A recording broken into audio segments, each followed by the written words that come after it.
அற்ப சுகத்தை நிலை என்று எண்ணி காலம் வீணில் போக்கியே நீ சொற்பமாக வாழ்ந்து மாண்டு பிறவிக் கடலில் வீழ்கின்றாய்.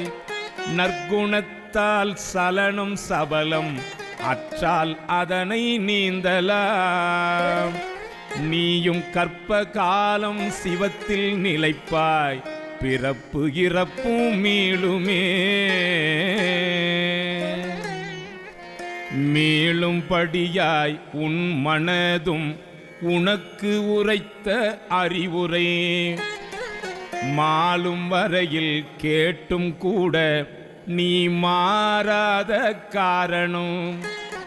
ஆளும் உன்னை அடிமைப்படுத்திய அற்பமாயை எது என்று நாளும் அதனை விரட்டி உன்னை திருத்தி சிவத்தை நாடுமே.